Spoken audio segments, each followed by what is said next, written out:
Buenas horas, alumnos y alumnas, y bienvenidas a este vídeo en el que vamos a hablar de las propiedades de los materiales cuando se enfrentan a un incendio. Verás que es un tema muy relevante y que suele aparecer en los medios de comunicación por las trágicas consecuencias que comporta una mala selección de materiales. He organizado el vídeo en tres partes. Primero introduciré algunos conceptos, después clasificaremos los materiales y por último profundizaremos en el comportamiento de los materiales frente a un incendio. ¡Empezamos! Los edificios deben satisfacer unas exigencias en materia de seguridad en caso de incendio según el Código Técnico de la Edificación. Por ello cuentan con instalaciones de protección como los extintores y rociadores y deben diseñarse pensando en la evacuación segura de las personas usuarias y la intervención de los equipos de bomberos y bomberas. Sin embargo, el primer determinante que puede limitar la generación y propagación del incendio son los materiales. Por lo que comprender cómo se comporta cada material frente al fuego nos va a ayudar a hacer una correcta prescripción de materiales que garantice la seguridad de las personas que ocupan nuestro edificio.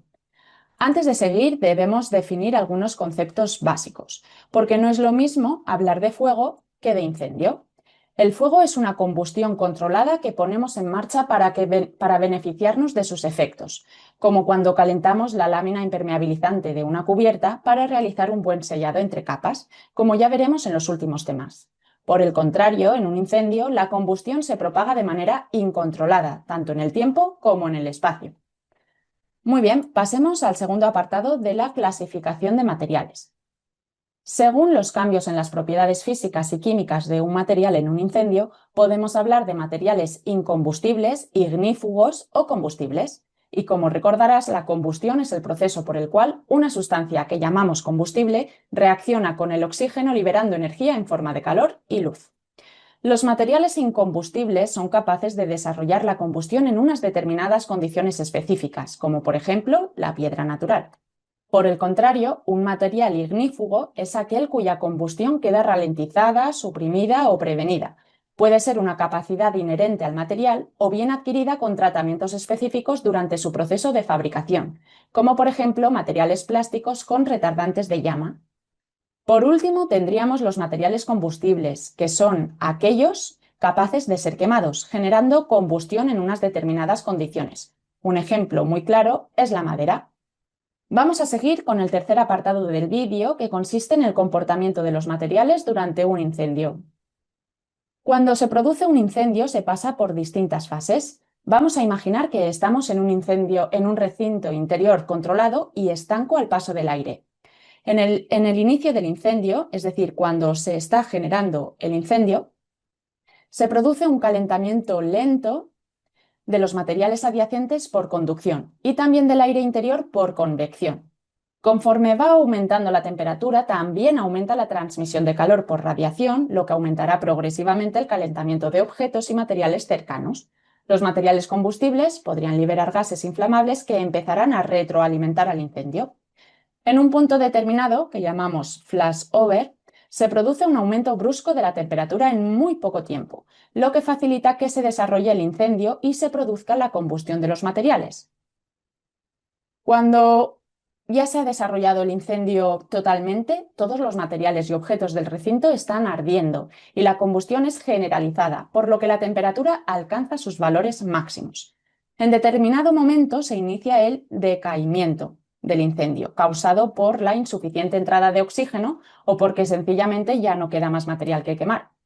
Si recapitulamos, vemos que tenemos un punto de inflexión a partir del cual se diferencia una primera parte, vamos a verlo, donde es fundamental la reacción al fuego de los materiales, porque queremos limitar la generación de humo y de las llamas en el recinto, mientras que en la segunda parte lo que vamos a buscar es la resistencia al fuego de las unidades constructivas para que mantengan sus prestaciones el mayor tiempo posible, permitiendo la evacuación segura de las personas.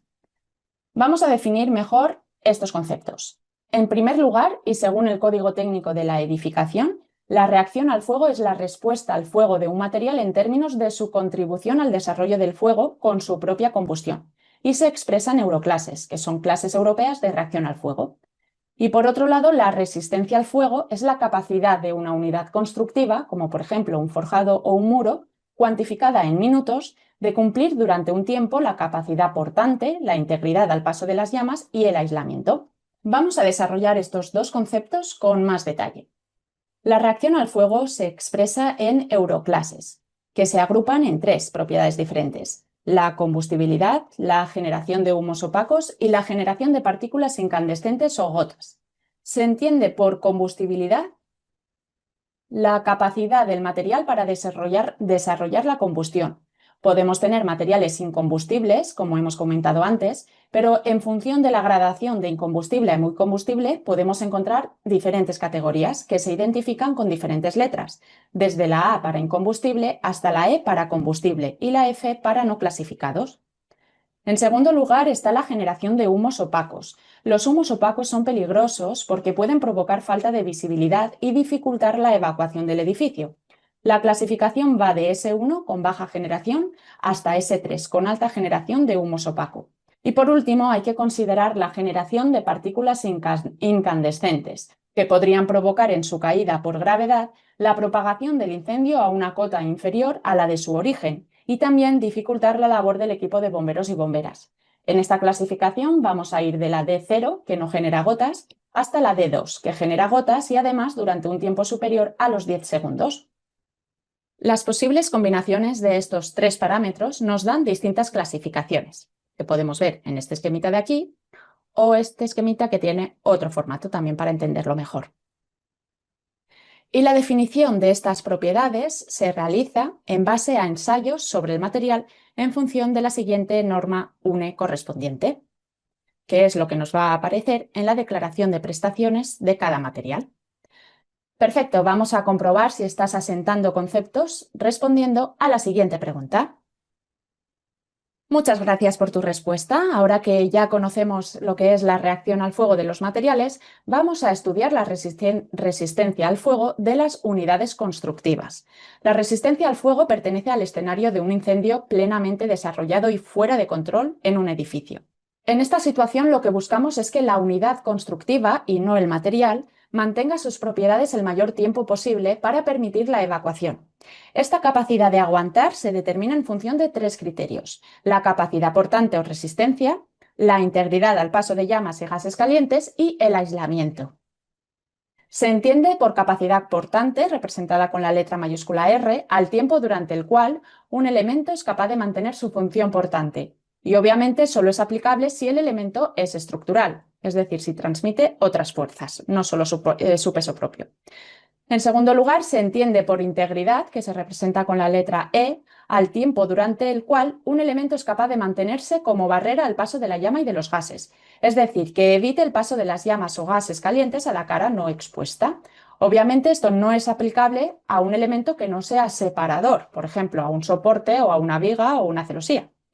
Y por último, se entiende por aislamiento, con la letra I, al tiempo durante el cual un elemento es capaz de mantenerse como barrera al paso del calor. Y obviamente esto tampoco es aplicable si el elemento no es separador. Para cada uno de estos criterios, la resistencia al fuego se expresa en minutos, y estos minutos son fundamentales para conocer el tiempo de que disponemos para evacuar a las personas del edificio. En el caso de combinar dos o más criterios, nos vamos a quedar con el más restrictivo, el menor. Y como valores de ejemplo, podemos pensar en una viga, que por ser elemento portante sin función de separación contra el fuego, tendríamos una clase de resistencia al fuego R 120 minutos, por ejemplo. Otro ejemplo sería el forjado, que es un elemento portante con función de separación, por lo que la clase de resistencia sería RE 120. Y por último, para un cerramiento no estructural, que sería un elemento no portante con función de separación ante el fuego, pediríamos una resistencia al fuego EI 90. Fenomenal, si has sido capaz de llegar hasta aquí y no te has achicharrado por el camino, te tengo que dar la enhorabuena por haber terminado con las propiedades frente a un incendio. Además, ya sabes que puedes ver el esquema de toda la presentación y el glosario para que sigas aumentando tu vocabulario. Te felicito por haber aguantado hasta aquí, muchísimas gracias por tu atención y hasta pronto.